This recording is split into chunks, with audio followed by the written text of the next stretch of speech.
Dear friends, our next article is circulatory system of human being.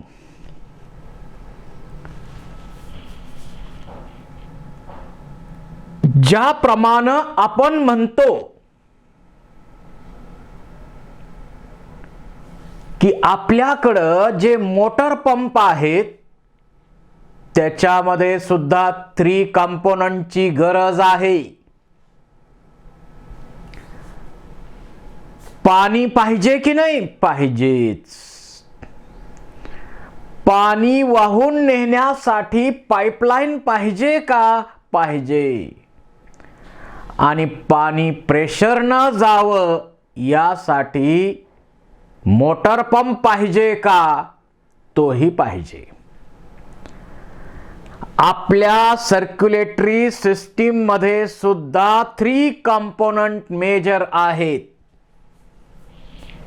यामध्ये first component आहे blood. Second component आहे हे blood carry करण्यासाठी blood vessels. आणि third component आहे हे पंप करण्यासाठी आपल्याला पाहिजे heart. So human circulatory system consists of 3 main parts: blood, blood vessels and heart. One by one आपण या सर्व पार्टचा डिटेल स्टडी करणार आहोत. ब्लड, ब्लड व्हेसल्स आणि हार्ट.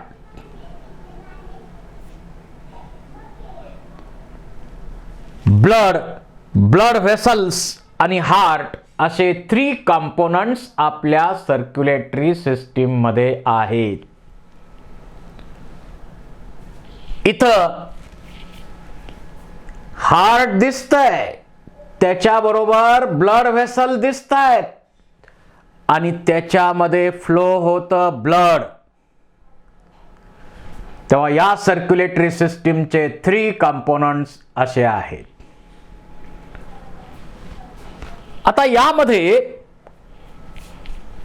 टोटल कंपोनंट जे आहेत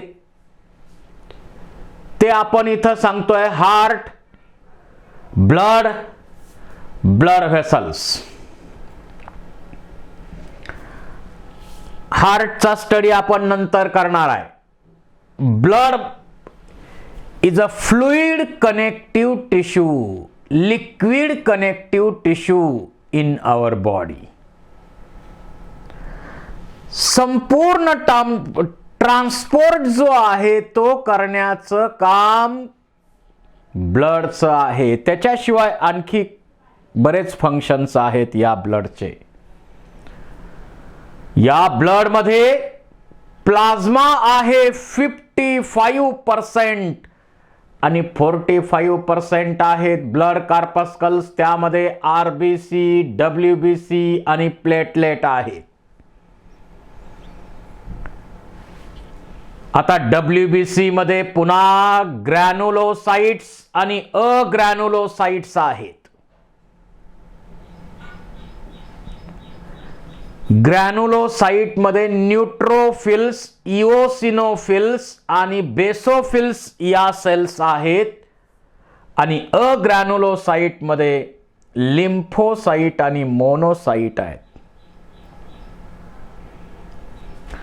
लिम्फोसाइट मध्ये बी लिम्फोसाइट आणि टी लिम्फोसाइट आहेत. त्यानंतर ब्लड व्हेसल्स जे आहेत त्यामध्ये आर्टरीज, व्हेन्स आणि कॅपिलरीज. जशी ब्लड व्हॅस्क्युलर सिस्टीम आपल्यामध्ये आहे तशाच प्रकारे आणखी एक सिस्टीम आपल्यामध्ये आहे आणि त्या सिस्टीमचं नाव आहे लिम्फॅटिक सिस्टीम.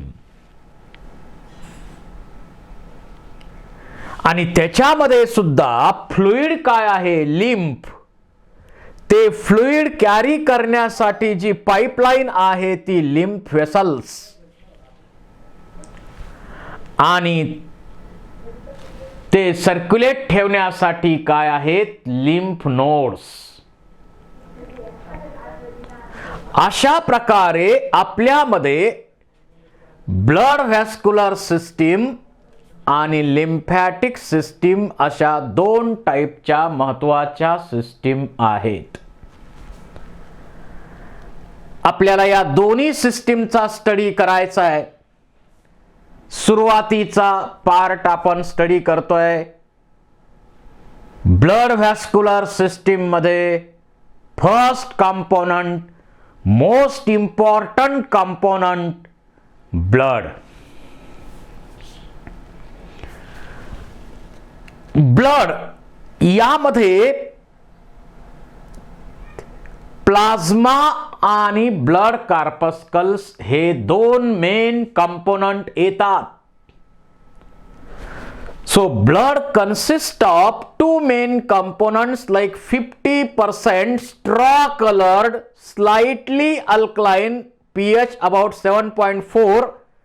फ्लुइड मॅट्रिक्स हा जो पार्ट आहे 55%, तो फ्लुइड पार्ट जो आहे त्याला आपण म्हणतो प्लाझ्मा. आणि त्याच्यामध्ये ज्या कार्पस्कल्स आहेत, सेल्स आहेत, 45% यामध्ये सेल्स आहेत. RBC, various types of WBC and platelets. अशा प्रकारे 55% प्लाझ्मा आणि 45% ब्लड सेल्स आपल्या सर्क्युलेटरी सिस्टीम मध्ये आहेत, या ब्लड मध्ये आहेत. ब्लडच्या काही कॅरेक्टर्स आपण इथं पाहू. ब्राईट रेड कलरचं हे लिक्विड आहे, फ्लुइड आहे, व्हॅस्क्युलर आहे आणि सॉफ्ट कनेक्टिव्ह टिश्यू आपण त्याला म्हणतो. Blood is soft connective tissue, fluid connective tissue, liquid connective tissue blood आहे. आणि त्याच्यामध्ये फ्लुइड पार्ट आहे हा आणि मेसोडर्मल ओरिजिन वेगवेगळ्या प्रकारचं प्रत्येकाचं आहे. काही पार्ट आपल्यामध्ये एक्टोडर्मल ओरिजिनचे असतात, काही मेसोडर्मल ओरिजिनचे असतात, काही एंडोडर्मल ओरिजिनचे असतात. त्यापैकी मेसोडर्मल ओरिजिन आहे ब्लडचं. याच्यामध्ये जर पाहिलं तर जवळपास आपलं जेवढं वजन आहे त्या वजनामध्ये 8% ब्लड आहे. आपल्या वजनामध्ये 8% ब्लड आहे. साधारण 8%, बॉडी वेट 70 किलोच्या पर्सनचा विचार केलं तर 8% त्याच्यामध्ये ब्लड आहे. and it forms 30 to 35% of extracellular fluid. जवळजवळ 30 ते 35% बॉडीमध्ये एक्स्ट्रा सेल्युलर फ्लुइड म्हणजे ब्लड आहे. आणि या ब्लडचा स्टडी करणारी ब्रँच म्हणजे haematology. So it is a branch of biology which deals with study of blood called as hematology. आणि त्यानंतर कॅरेक्टर्स पहा. स्लाइटली हेवियर दॅन वॉटर, पाण्यापेक्षा जरा थोडंसं जड आहे. स्पेसिफिक ग्रॅव्हिटी आहे 1.05. Salty to taste, salty taste आहे याची, स्लाइटली अल्कलाइन नेचर आहे याचं. Volume of blood in adult person, adult male मध्ये साधारण 5 ते 6 लिटर एवढं ब्लड आहे आणि ॲडल्ट फिमेल मध्ये 4 ते 5 लिटर एवढं ब्लड आहे. So volume is 5 to 6 liter in adult male and 4 to 5 liter in adult female. हे ब्लड तुम्हाला दिसतं कसं? ज्यावेळी ते प्युअर असतं, ऑक्सिजनेटेड असतं. प्युअर किंवा ऑक्सिजनेटेड ज्यावेळी असतं त्यावेळी ते ब्राईट रेड कलरचं दिसतं आणि ज्यावेळी ते अशुद्ध, इम्प्युअर, डिऑक्सिजनेटेड असतं त्यावेळी ते पर्पल कलरचं दिसतं. So it is bright red in colour when oxygenated and purple colored when deoxygenated. Deoxygenated असेल तर. आता याच्यामध्ये आपण तर सांगितलेलं आहे की 55% काय आहे? प्लाझ्मा आहे.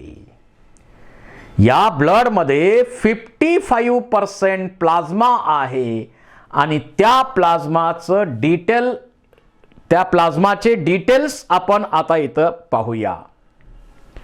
मेजर कॉन्स्टिट्युएंट आहे. आता या प्लाझ्मामध्ये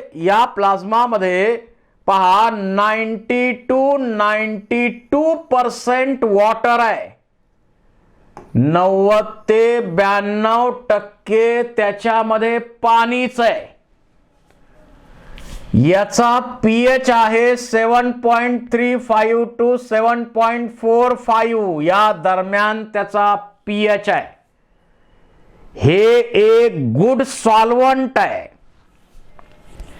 आणि याच्यामध्ये 90 to 92% जरी वॉटर असलं तरी राहिलेले पर्सेंटेज जे आहे ते वेगवेगळ्या प्रकारचे प्लाझ्मा प्रोटीन्स आहेत. इथं 6 to 8% त्यामध्ये प्रोटीन्स आहेत.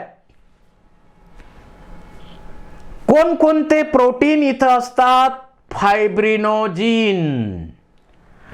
ब्लड क्लॉटिंगची प्रोसेस म्हणजे ज्यावेळी आपल्याकडं पाणी वाहून नेणाऱ्या पाईपलाईन मध्ये जर काही लिकेज झालं, फुटली पाईपलाईन, तर आपण ती पाईपलाईन सील करतो. त्याप्रमाणे आपली ब्लड व्हेसल जर ब्रेक झाली, रप्चर झाली, तर ती सील करण्यासाठी कोण महत्वाचं आहे? तर फायब्रिनोजिन हे प्रोटीन महत्वाचं आहे. क्लॉटिंगच्या प्रोसेसमध्ये फार महत्वाचं आहे. त्यानंतर दुसरा प्रोटीन आहे ग्लोबिलिन. आपल्या शरीरामध्ये ज्या अँटीबॉडीज तयार होतात, आता सध्या अँटीबॉडीची चर्चा सतत सुरू आहे.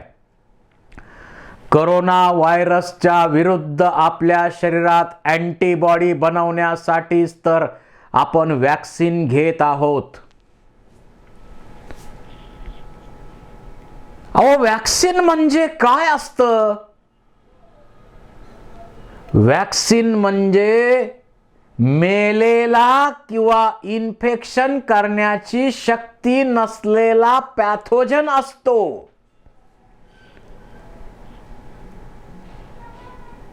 आणि त्याच्यामुळं बाहेरचा शत्रू आपल्या आत आलाय आणि त्याच्या अगेन्स्ट आपलं शरीर काय बनवतं? अँटीबॉडीज बनवतं. अँटीबॉडीज बनवतं. ग्लायकोप्रोटीन्स जे स्पेसिफिक असतात ते बनवले जातात. इम्युनोग्लोबिलिन्स बनवले जातात आणि त्या अँटीबॉडीज अशा बाहेरच्या पॅथोजनचा मुकाबला करतात.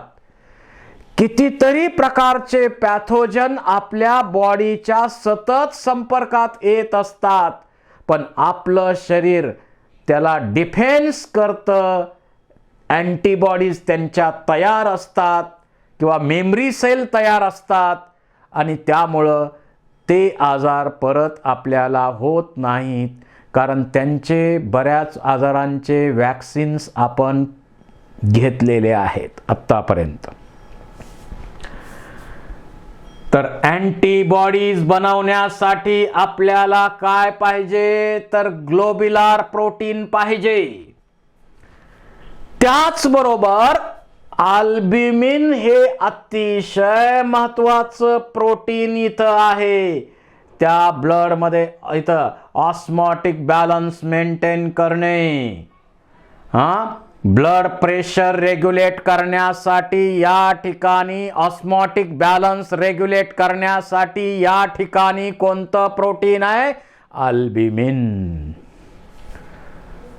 So these are major proteins present in plasma. त्याचबरोबर या प्लाझ्मामध्ये आपण जे फूड घेतलंय त्या फूडचं ब्रेकडाऊन करून सिंपल शुगर बनवल्या, ग्लुकोज असो, फ्रक्टोज असो, गॅलॅक्टोज असो, तिथून त्या ब्लड मध्ये घेतल्या म्हणजे प्लाझ्मामध्येच कंपोनंट, प्लाझ्माचाच तो एक पार्ट झाला. आपण प्रोटीनचं ब्रेकडाऊन डायजेस्टिव्ह सिस्टीम मध्ये केलं, अॅमिनो ॲसिड सुट्टे मिळवले आणि ते अॅमिनो ॲसिड जे आहेत ते ब्लड मध्ये ॲब्सॉर्ब केले. फॅटी ॲसिड, ग्लिसरॉल हे डायरेक्ट तिथून ॲब्सॉर्ब जरी नाही केले तरी शेवटी ब्लड स्ट्रीम मध्येच येणार आहे. ते सुद्धा लॅक्टियल सिस्टीम किंवा लिम्फॅटिक सिस्टीम मार्फत ते शेवटी ब्लड मध्ये येतं. तर वेगवेगळ्या प्रकारचे ऑर्गॅनिक कंपाऊंड्स जे आपण फूड मध्ये घेतले ते फूड मधून ऑर्गॅनिक कंपाऊंड ब्लड मध्ये गेले, म्हणजे ते ब्लडचाच म्हणजेच विशेषतः प्लाझ्माचाच एक पार्ट आहेत. Glucose, amino acids, fatty acids, glycerol, cholesterol, inorganic compounds Na+, Ca+, Cl-, Mg++, HCO3- असे कितीतरी प्रकारचे ऑर्गॅनिक, इनऑर्गॅनिक कंपाऊंड या प्लाझ्मामध्ये असतात. प्लाझ्मा त्याचं ट्रान्सपोर्ट करत असतो.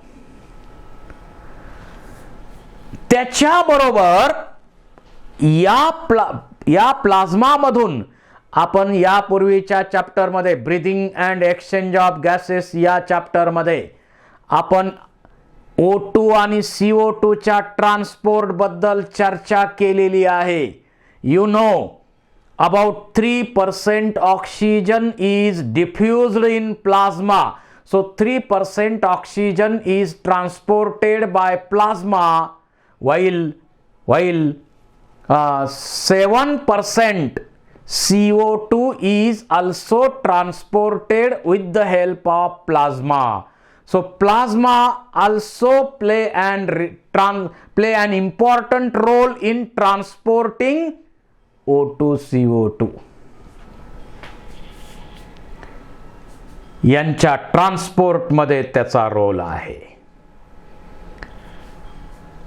त्याचबरोबर आपल्या बॉडीमध्ये एका ऑर्गन मध्ये वेस्ट कंपाऊंड जे बनतात, वेगवेगळ्या ऑर्गन मध्ये जे वेस्ट कंपाऊंड बनतात ते वेस्ट कंपाऊंड एका ठिकाणाहून दुसऱ्या ठिकाणी ट्रान्सपोर्ट करण्याचं काम सुद्धा प्लाझ्मा करणार. Urea, uric acid, hippuric acid, creatinine वगैरे वगैरे कितीतरी कंपाऊंड्स जे आहेत ते ट्रान्सपोर्ट करण्याचं काम सुद्धा प्लाझ्मा करेल. त्याचबरोबर अँटीबॉडीज ज्या आहेत, ज्या अँटीबॉडीज बद्दल आपण सारखी चर्चा आता बाहेर ऐकतोय, त्या अँटीबॉडी एका ठिकाणाहून दुसऱ्या ठिकाणी शत्रूवर आक्रमण करण्यासाठी जातात, परंतु त्या अँटीबॉडी ट्रान्सपोर्ट करण्याचं काम सुद्धा प्लाझ्मा करतो. अँटीटॉक्सिन्स असतील ते पण ट्रान्सपोर्ट करण्याचं काम प्लाझ्मा करतो. या प्लाझ्मामध्येच अँटीकोयागुलंट आहे हिपॅरिन नावाचं. आपलं ब्लड, आपलं रक्त गोठू नये बॉडीत असताना, ते पातळ राहिलं पाहिजे, याच्यासाठी कोण महत्वाची मदत करतं तर प्लाझ्मा आहे. त्यात हिपॅरिन आहे. हिपॅरिन हे अँटीकोयागुलंट आहे, त्यामुळं आपलं रक्त बॉडीत असताना गोठत नाही. आणि आज तुम्ही करोनाच्या केसेसमध्ये पाहता तर क्लॉट्स तयार होणं हा एक मोठा प्रॉब्लेम त्याच्याशी संबंधित आहे. आणि म्हणून करोनामधून बरे झालेले लोक सुद्धा नंतर दगावतात. याचं एक महत्त्वाचं कारण आहे क्लॉट्स तयार होणे, हार्ट अटॅकनी जाणे. क्लॉट्स तयार झाल्यामुळं हे घडलंय. आणि म्हणून सध्याची जी मेडिसिन्स देण्याची सिस्टीम आहे, डॉक्टर काय करतात, करोना नंतर सुद्धा काही महिन्यांपर्यंत रक्त पातळ करणारी औषधं पेशंटला घ्यायला सांगतात.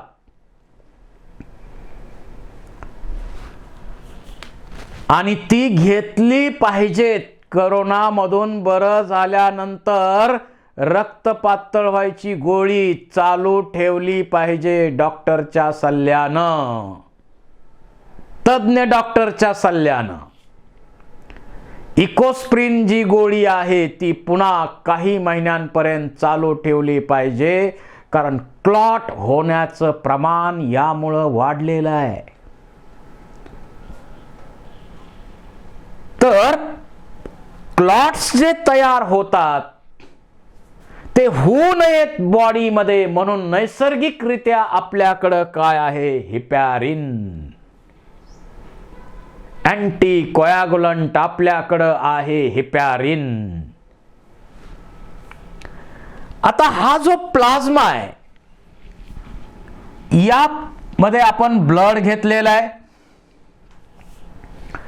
आणि या ब्लड मधून आपण सगळे